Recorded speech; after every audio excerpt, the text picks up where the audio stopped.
We just don't know, just as human beings, any moment in time that somebody might be really struggling and we show up and we're present in a way that's fully there for them, and we completely transform the trajectory of the rest of their life. With great power comes great responsibility.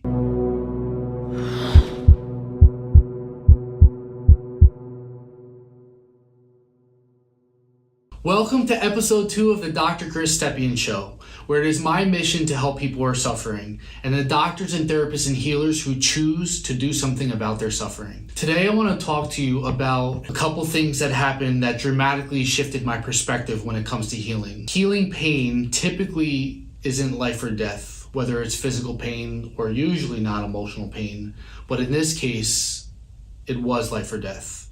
And sometimes as doctor, therapists, and healers, we really aren't in touch with just how dramatically we can change someone's life. And it's vital that we are in touch with how important our roles and our mission is as doctors, therapists, and healers. So let me tell you about 2 people. One woman was Sweet Meg, who I met in 2020. She had chronic neck pain in the front of her neck, and we took her on as a patient. She also had PTSD from when she was a child, and it just so happened that her father had strangled her a bunch right in the front of her neck. So we took her on as a patient. We threw the kitchen sink at her. We did this program called Pain Free and Happy that we developed. That was a holistic pain program that helped people get out of pain outside of our physical treatment. And we did our physical adhesion treatments that we do at our clinic, Barefoot Rehab in Denville, New Jersey. Over a few weeks had gone by, she would really struggle to meditate. I'd watch her on the Zoom calls and she'd be struggling and grabbing her neck.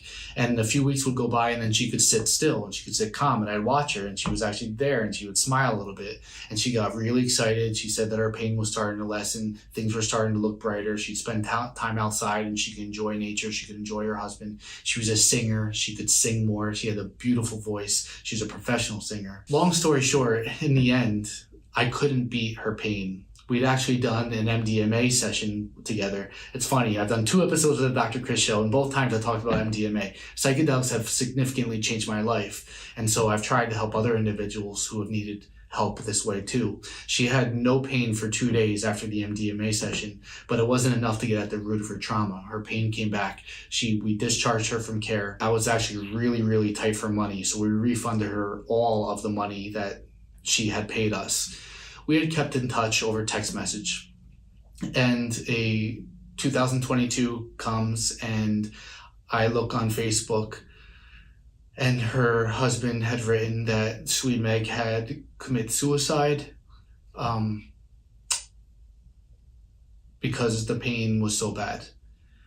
And I always feel responsible, and I always feel like, going back to my shame wounds, everything's my fault.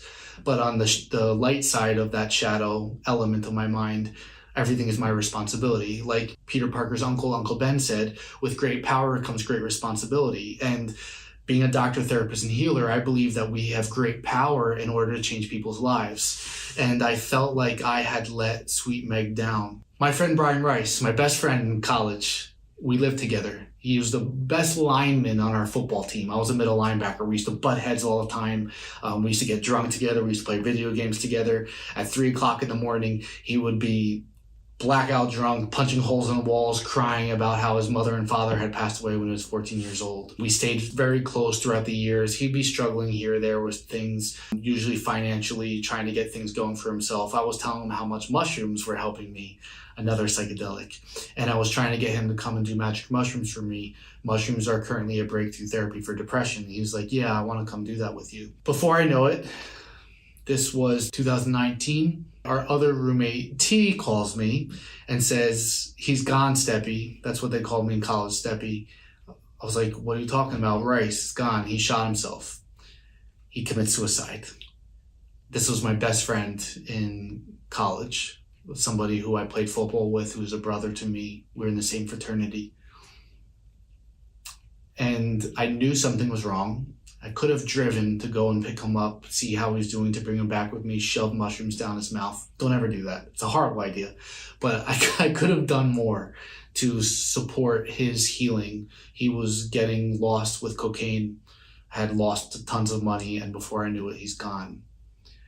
I bring up Sweet Meg and Rice. We just don't know, just as human beings, any moment in time that somebody might be really struggling and we show up and we're present in a way that's fully there for them, and we completely transform the trajectory of the rest of their life. With great power comes great responsibility. I remember being in high school and one of my football coaches, I love football. I probably would have killed myself without football in the gym. It was my outlet. And my football coach in high school knew how much I loved football. I busted my ass for that sport. And when I was a junior, I remember Wolfie telling me, Stepien, you can play, you can start on this football team.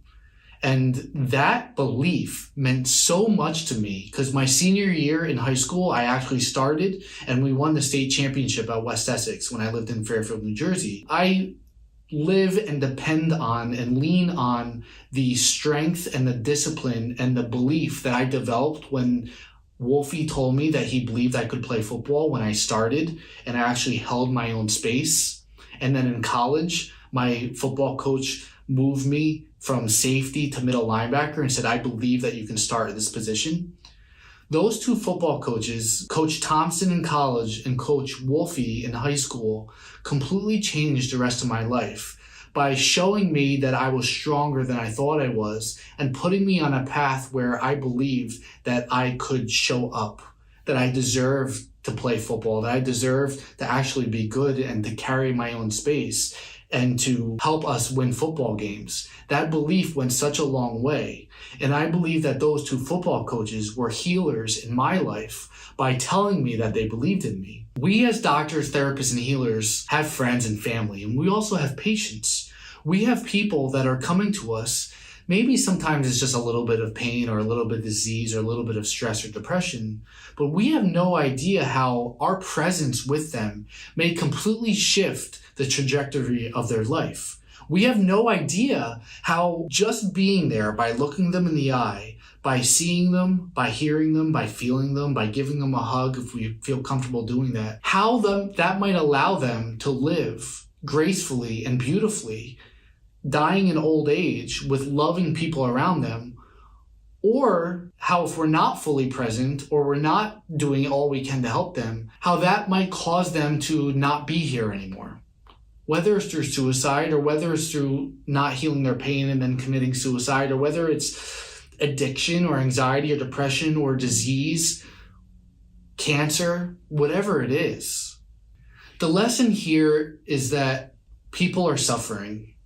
And despite all the technological advances of Western society, anxiety, depression, suicide, PTSD, financial issues, we're not the healthiest society in the world. And we have an opportunity as doctors, therapists, and healers in order to do something about it, to treat the one individual who's sitting in front of us and say, I'm going to do something about this by doing whatever I possibly can to help them heal, to help them know they're loved, to help them just be held, even if it's for 15 minutes in your office or your clinic or your healer room, wherever you are, to do something, to be there fully for them. So my challenge to you today is that you treat the one individual in front of you today as somebody who really needs your presence and your love. And you do whatever you can to be present for them. And if somebody is really struggling in your life, that you text them, you call them, you let them know you love them, you let them know that you're there for them. And be the doctor, therapist, or healer that you know you are, that you signed up to be, fully present for that individual.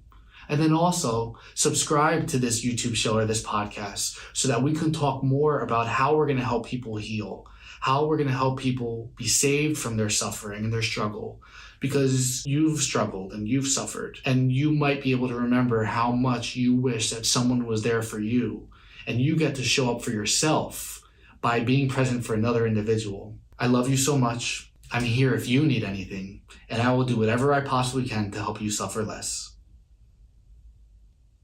Aho.